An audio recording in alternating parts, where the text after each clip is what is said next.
समाज को ठगने वाले और समाज के तथाकथित नेता बताकर राष्ट्रीय अधिवेशन में मुकेश सहनी को नहीं मिला निमंत्रण। बता दें कि निषाद समाज के राष्ट्रीय बड़े संगठन का मुजफ्फरपुर में होगा 15वां राष्ट्रीय अधिवेशन, जिसमें मुकेश सहनी जो सन ऑफ मला के नाम से जाने जाते हैं उसे इस राष्ट्रीय अधिवेशन में निमंत्रण नहीं दिया गया है। बता दें बिहार में तो निषाद समाज के नेता और अन्य लोग विरोध के बाद अब देश में से आए कई राज्यों के बड़े नेता ने भी वीआईपी पार्टी के सुप्रीमो मुकेश सहनी को दरकिनार कर दिया है। राष्ट्रीय अधिवेशन में शामिल होने का निमंत्रण तो नहीं दिया और बता दिया है तथाकथित समाज का नेता। बता दें कि मुजफ्फरपुर मला एवं निषाद समाज के राष्ट्रीय स्तर पर बने राष्ट्रीय बड़े संगठन अखिल भारतीय आदिवासी कश्यप कहार निषाद भोई समन्वय समिति विभिन्न राज्यों में 14 राष्ट्रीय अधिवेशन करने के बाद बिहार के मुजफ्फरपुर में 15वां राष्ट्रीय अधिवेशन करने के लिए मुजफ्फरपुर के गच्ची पक्की स्थित निषाद भवन आयोजित किया गया है, जिसको लेकर कल प्रेस वार्ता का आयोजन किया गया, जहां देश के विभिन्न राज्यों के संबंध में समिति के संयोजक अध्यक्ष समेत पूर्व मंत्री एवं पूर्व राज्यसभा सांसद ने प्रेस वार्ता में शामिल होकर के निषादों के विभिन्न राज्यों में हो रही समस्या को लेकर पत्रकारों के बीच रखते हुए वक्ताओं ने बारी बारी से बातों को रखा। इसी बीच में वीआईपी पार्टी के राष्ट्रीय अध्यक्ष मुकेश सहनी को निमंत्रण नहीं देने की बात पत्रकारों ने जब पूछा तो प्रेस वार्ता में बैठे उत्तराखंड के पूर्व राज्य मंत्री नीरज कश्यप ने कहा कि समाज को ठगने वाले, वोट का इस्तेमाल करने वाले एवं समय आने पर करोड़ों रुपया लेकर टिकट बेचने वालों को इसमें निमंत्रण नहीं दिया गया है। तथाकथित ऐसे नेताओं को इसमें आने की अनुमति एवं कोई निमंत्रण नहीं दिया गया है। ऐसे नेताओं से समाज को बचाना है और आने वाले समय में जो भी पार्टी हमारे समाज के लोगों का हक और हिस्सेदारी देगा और समाज के लोगों को उम्मीदवार बनाएगी, उसका हम लोग और हमारा समाज पूरा समर्थन कर जिताने का काम करेगा। साथ ही साथ बता दें कि यह अधिवेशन 2 दिनों के लिए आयोजित किया गया है, जो 16 सितंबर और 17 सितंबर को मुजफ्फरपुर कच्ची पक्की स्थित निषाद भवन में आयोजित किया गया है, जहां देश के विभिन्न राज्यों के लोग शामिल होंगे। और इस संगठन ने अपने आप में मला समाज का नेता कहे जाने वाले मुकेश सहनी को निमंत्रण नहीं दिया है। इन्हें तथाकथित समाज का नेता भी बताकर दरकिनार कर दिया है। वहीं इस कार्यक्रम यानी कि इस प्रेस वार्ता में मौजूद रहे समन्वय समिति के संयोजक राजाराम कश्यप, उत्तराखंड राज्य के पूर्व मंत्री एवं युवा मोर्चा के अध्यक्ष नीरज कश्यप, राष्ट्रीय उपाध्यक्ष आरडी कश्यप, पूर्व राज्यसभा सांसद जय प्रकाश निषाद और सौभाग्य से मुझे यहाँ आयोजन करने का मौका मिला है। इसके लिए मैं कमेटी का बहुत बहुत आभार प्रकट करता हूँ। कमेटी की क्या क्या डिमांडें हैं विस्तार से आपको राजाराम कश्यप ने बताए हैं। कमेटी का मेन उद्देश्य जो है, इस संगठन का मेन उद्देश्य है कि इसको लगभग 150 देश के जितने संगठन हैं सभी ने इनको अपने अथी में समाहित करके संगठन को तैयार किया है। और रेगुलरली ये लोग हम लोग देश के विभिन्न हिस्से में जा के इस तरह का अधिवेशन करते हैं। उससे ये होता है कि उस स्टेट का जो ज्वलंत समस्या है उसके बारे में सभी लोगों को, पूरे देश भर के लोगों को पता चलता है। राजनीतिक भागीदारी में हमारी क्या स्थिति है उस पर हम लोग विस्तृत चर्चा करते हैं। एजुकेशन में हमारा समाज का क्या स्थिति उस स्टेट में है उस पर हम लोग विशेष चर्चा करते हैं। समाज एकजुट कैसे हो इस पर भी हम लोग चर्चा करते हैं। आर्थिक रूप से कैसे मजबूत हो, समाज के कौन कौन लोग कहाँ कहाँ क्या क्या व्यवसाय कर रहे हैं उसकी भी चर्चा इसमें हम लोग करते हैं। उस व्यवसाय में यहाँ के स्टेट के लोग कैसे जुड़े और उससे आर्थिक लाभ कैसे कमाएं उस पर भी हम लोग चर्चा करते हैं। क्योंकि जानते हैं कि हम लोग का निषाद समाज में मेन जो रोजगार का है वो मछली मारना है, लेकिन अब तो नदी में भी मछली की संख्या बहुत कम हो गई है। समुद्र का क्या स्थिति है राजाराम जी ने विस्तार से आपको बताया है। ये हम लोग समुद्र में जो हम लोग का शिप है, जो छोटा नाव है, उसको भी खड़ी करने में समस्या है। और 15 किलोमीटर के आगे जब गहरा समुद्र में हम लोग जाते हैं तो मल्टीनेशनल कंपनी हम लोग को मछली नहीं मारेगा। तो जो हम लोग का समाज शुरू से ही गरीब रहा, आदिवासी की ज़िंदगी गुजर बसर कर रहा, उसमें रोजगार के नए अवसर को तलाशना, लोग को पूरे देश को एक तरह से जोड़ना और कौन लोग क्या क्या काम कर रहे हैं उसमें इसकी भागीदारी कैसे बढ़ी, इसमें मेल हम लोग चर्चा करते हैं, एक दूसरे की सहयोग की भावना रखते हैं। बिहार में निषाद के और नेता है, आपकी जिम्मेदारी क्यों लिए मुजफ्फरपुर में करा रहे इतने बड़े अधिवेशन? के संयोग से मुजफ्फरपुर के चाहे बिहार के जितने नेता हैं उसमें से 10-20 ही लोग इस संगठन से जुड़े हुए हैं, जिसमें से मैं भी हूँ। इससे पहले जो 2 अधिवेशन हुआ, एक मुंबई में हुआ, मैं वहाँ भी गया, रायपुर में हुआ, वहाँ भी गया। डॉक्टर भगवान लाल सहनी जी हैं, वो भी संगठन से जुड़े हुए हैं, वो भी जाते हैं रेगुलर में। तो जो लोग जिस संगठन से जुड़े हुए हैं उसको हम लोग सादर आमंत्रित करते हैं, और कुछ लोग को नहीं बुलाया गया है उसके बारे में नीरज जी विस्तार से बताएं, इनसे आप पूछ सकते हैं। अपने समाज की चिंता अजय निषाद रखते हैं? हम हर आदमी की चिंता करते हैं जो हमारे समाज की हित की बात करता है। अगर आप समाज विरोधी काम करेंगे तो हम आपके सपोर्ट में नहीं। तो फिर आप ही के समाज के एक नेता लगातार कहते हैं कि वो समाज का चिंता है, उसके बारे में विस्तार से बताएंगे, विस्तार से ये बताएंगे, चूँकि मेरा काम यहाँ पर आयोजन करना है। ये जितने भी हमारे लोग आए हैं सब अतिथि में हैं, मेरा काम इनका आदर सत्कार करना और यहाँ पर सम्मेलन कैसे सफल हो उसका काम करना है। किसको बुलाना है किसको नहीं बुलाना है, इनकी कमेटी है जिसके संयोजक राजा राम जी हैं, वो तय करते हैं। ये मेरा अधिकार क्षेत्र नहीं है, मैं भी इसमें गेस्ट की हैसियत से भी हूँ और आयोजक की हैसियत से भी। ये अधिवेशन का क्या उद्देश्य है और किन लोगों को चुना गया इस अधिवेशन में शामिल होने? मैं आपको बताना चाहूँगा कि अखिल भारतीय आदिवासी कश्यप कहार निषाद भोई समन्वय समिति विगत 15-20 सालों से कंटिन्यू काम कर रही है और हर राज्य में काम कर रही है। आज 29 प्रदेशों के लोग यहाँ पे पहुँच रहे हैं, जिसमें लगभग 300 प्रतिनिधि यहाँ पे आ रहे हैं संगठनों के। अलग अलग विषय पे अलग अलग राज्यों की चर्चाएं होती हैं और जिसमें हमारा सारा कंक्लूजन जो लास्ट में निकलता है उसका हम प्रधानमंत्री जी को लेटर लिख के अपनी चीज़ों से अवगत कराते हैं कि क्या समस्याएं हैं मछुआरों की, क्या समस्याएं हैं मलाव की यहाँ पे।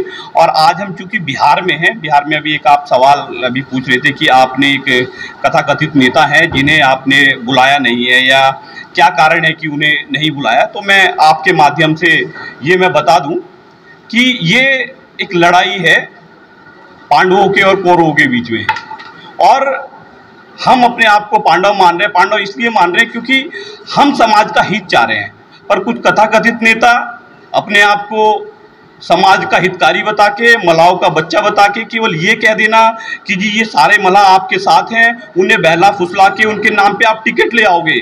आप जिस दिन आपको टिकट मिले उस दिन आपने समाज के सभी युवाओं को, सभी जिन्होंने पार्टी खड़ी की उन्हें आपने दरकिनार करके आपने 5-5, 10-10 करोड़ रुपए में वो टिकट बेच दिए गए स्वर्ण कास्ट के लोगों को। ये तकलीफ है, चाहे वो यूपी हो चाहे वो उत्तराखंड हो। आप उन तथाकथित नेताओं के बारे में जानते हैं, मैं किसी का नाम लेना चाहता नहीं इस मंच से क्योंकि ये नॉन पॉलिटिकल प्रोग्राम है, पर मैं ये जरूर बता देना चाहता हूं कि जो ऐसे नेता हैं जो हमारे समाज के युवाओं को भ्रमित कर रहे हैं, जो यहाँ की मान भाव को भ्रमित कर रहे हैं, मातृशक्ति को भ्रमित कर रहे हैं, उसका मुंह तोड़ जवाब देने का टाइम आ गया है। और हमारे समाज के जो बुद्धिजीवी वर्ग है जिन्होंने समाज का दर्द झेला है, मैं आज इस मंच से मुझे बताते बड़ी खुशी हो रही है कि जब पूज्य हमारे कैप्टन साहब थे और उन्होंने यहाँ से बिहार से शुरू किया और उत्तराखंड तक वो चले गए, जम्मू कश्मीर तक उनका नाम हुआ, उन्होंने समाज की लड़ाई लड़ी। उन्होंने आज हम जो बोल पा रहे हैं आपके सामने, जो राजनीति में हिस्सेदारी हमें कुछ % मिल पाई, वो उसमें उनका बहुत बड़ा योगदान था। उनका योगदान ही आज हमें पूरे भारतवर्ष में एक नया नाम दिलाने में कामयाब रहा। पर कुछ तथाकथित नेताओं का केवल ये कह देना कि जी मैं मलाह का बच्चा हूँ तो हम भी मलाह के बच्चे हैं, पर बात सही और गलत की है। जब पांडवों और कौरवों में भी आपस में तनातनी हुई है, हमारे जातीय बंधु हैं, हमारे भाई हैं, पर जो गलत है वो गलत है। ऐसे आप किसी का शोषण करोगे, हमारे समाज का शोषण करके आप उनके झंडे डंडे उठवा के, झंडे डंडे उठाने में हमारा समाज खड़ा रहेगा, और जब टिकट की बारी आएगी, जब राजनीति में हिस्सेदारी की बात आएगी, तब आप किसी और को टिकट दे देंगे, तब अपने आप को आप पैसे में तोल देंगे। हमारा समाज गरीब समाज है, नहीं है लोगों के पास पैसा देने के लिए, तो क्या आप उनका टिकट का हक खत्म हो जाएगा? आज मैं यहाँ पे प्रेस कॉन्फ्रेंस के माध्यम से ये भी बता देना चाहता हूँ, क्योंकि हम बिहार में आए हैं और यहाँ पे जो हमारी केंद्रीय पार्टीज हैं उन्हें भी मैं आज हाथ जोड़ के निवेदन करना चाहता हूं कि आप टिकट डायरेक्ट दीजिए। जिस भी पार्टी के लोग हमारे केंद्र के हमारे यहाँ के लोगों को विधानसभा में, जिला पंचायत में, ब्लॉक प्रमुखों में और लोकसभा में टिकट देंगे, हम उन्हें जिताने का काम करेंगे, घर घर जाने का काम करेंगे और ये समझाने का काम करेंगे कि वक्त आ गया है, हमें समाज के साथ चलना है और ऐसे लोगों से बचना है जिन्होंने समाज को केवल बेचने का काम किया आज तक और जिन्होंने केवल बहलाने फुसलाने का काम किया। गरीब जनता है, समझ बहुत सारे अनपढ़ लोग हैं जिन्हें लोग समझ नहीं पा रहे हैं, पर अब जो नया वर्ग, जो युवा तबका आया है, वो ये बताने में सक्षम है कि क्या सही है और क्या गलत है। उसका आप चिंतन मनन आपके द्वारा हो सकता है कि किसने क्या किया क्या नहीं किया, उसके बारे में आप अच्छे से जानते हैं। इतने बड़े अधिवेशन के लिए राजा निषाद ही मिले और वे बिहार में अपने आप को दावेदारी को आप मल्लाह के नेता, आप अगर हमारे सांसद जी का अगर आप व्यक्तित्व जानेंगे तो आपको ज़्यादा बेहतर पता है, पर जो उनके फादर ने, जो कैप्टन साहब ने समाज के लिए किया, जब हम बिहार की बात कभी भी आती है, यहाँ नहीं किसी भी राज्य में आती है, तो कैप्टन साहब का नाम सबसे ऊपर लिया जाता है। उसका कारण यही है क्योंकि कैप्टन साहब ने हमारे समाज के लिए बहुत कुछ किया है और कैप्टन साहब का ही ये देन है कि आज हम ओबीसी में हो पाए, आज हमें बहुत सारी राज्यों में बहुत सारी चीजों में दर्जे मिल पाए। उसमें जब केंद्रीय मंत्री बाबूजी थे तब उन्होंने बहुत सारे काम किए समाज के लिए। आप लोगों ने इन्हें ही सुयोग समझा चिंतन मंथन समाज के करने के लिए? बिल्कुल। एक सवाल आपसे, अभी आपने कहा कि किसने बरगलाने का काम किया, कौन सी पार्टी जो अभी इस समाज को बरगलाए, इस समाज की उन्नति आज तक? आज वो तो मल्लाह के हर बच्चे को, हर युवाओं को उसके बारे में पता है कि जो यहाँ की कथाकथित एक लोकल पार्टी है जिसने समाज के लोगों को बहलाने फुसलाने का काम किया है, वो अपने आप को समाज का बहुत बड़ा नेता बताते हैं, पर समाज के हित की जब बात आती है तो पीछे हट जाते हैं। और रही केंद्रीय पार्टी की बात, केंद्रीय पार्टी, नेशनल पार्टी की बात, मैं नेशनल पार्टी की अगर बात करूं तो आज आप ये मान लीजिए जो पार्टी हमारे हितों की रक्षा करेगी, जो पार्टी हमें राजनीति में हमें वो दर्जा प्राप्त देने की वो करेगी, उस पार्टी के साथ पूरा समाज खड़ा है। हमारा नॉन पॉलिटिकल अलायंस है। आज अगर हमारा आदमी किसी भी पार्टी में लोकसभा विधानसभा में नहीं जाएगा तो हमारे समाज की बात उठाएगा कौन? सभी पार्टियों ने हमारा शोषण किया है, सभी पार्टियों। आज हमारी क्या स्थिति है? 0.2% भी नहीं है राजनीति में। कौन जिम्मेदार है?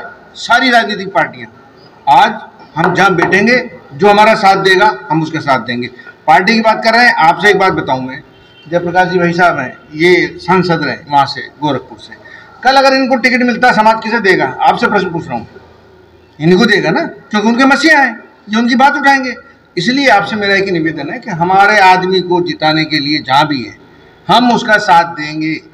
यहाँ पे अगर अजय भाई साहब बीजेपी से जाते हैं, हम उनको तनमान देंगे, कोई भी हमारे आदमी को राजनीति आदमी भी जाने, आपके जो समुदाय है उसकी हित की बात करेगा, बिल्कुल उसको आप जाने का, बिल्कुल पार्टी कोई नहीं, पार्टी कोई भी। अभी जैसे भैया पूछ रहे थे, मेरे से जवाब पूछ रहे थे, आपने क्यों किया, आपको यही क्यों मिले? 5 अधिवेशनों के अंदर हमने सबको बुलाया, जब वो आदमी उपस्थिति नहीं है, कोई भी कहीं का भी, पूरे देश का वगैरह कोई भी, अभी हमारे उत्तर प्रदेश से कई लोग नहीं आएंगे, हमने नाम काट दिए, 5 बार नहीं आए। कुछ लोग हमारे ने शिकायत करी कि ये लोग जो है टिकट ले आते हैं और दूसरों को देते। तो हमारे समाज का आदमी हमारे आदमी की काट करके किसी अन्य आदमी की बात करेगा तो हम कैसे करेंगे? ठीक है, आप राजनीतिक हो तो फिर हमारे संबंध मत रखो ना, फिर सामाजिक संगठन उसका जिम्मेदार नहीं है, हम उसी का साथ देंगे जो हमारा साथ देगा। देखिए, हर प्रांत में ये समिति काम कर रही है और लगभग हमारे समाज में ये बात जा भी रहा है और आगे वो आ करके ये मजबूती की तरफ बढ़ रहा है और सबको समझ में भी आ गया है। अभी आपने देखा होगा, उसका नतीजा ये है कि कुछ चंद टुकड़ों में कुछ ऐसे समाज के विक्रेता बन करके और कहते हैं कि मैं समाज की सेवा करूंगा। कोई कहता मैं गॉड ऑफ फादर फिशरमैन हूँ, कोई कहता सन ऑफ मैं मल्लाह हूँ। अरे हम लोग क्या हैं? हम लोग भी तो वही हैं। लेकिन ये समाज को अब बेवकूफ़ बनाने का कोई काम नहीं करेगा। ये समन्वय समिति सभी समाज के लोगों का आँख खोलने का काम कर रही है।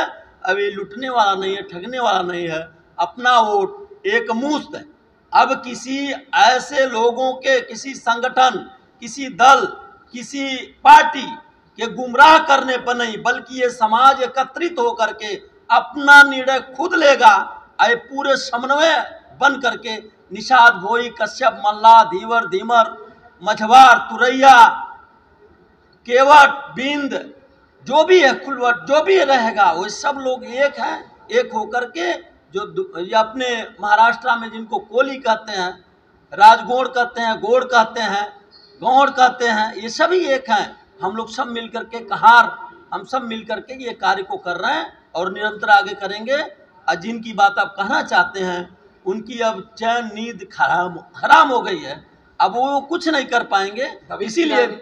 इसीलिए बिहार में ये समन्वय समिति पहुंच चुकी है और हमारे माननीय सांसद श्री अजय निषाद जी, जो बाबूजी ने बीज बोया था, आज हम लोगों के बीच में भले ही नहीं है।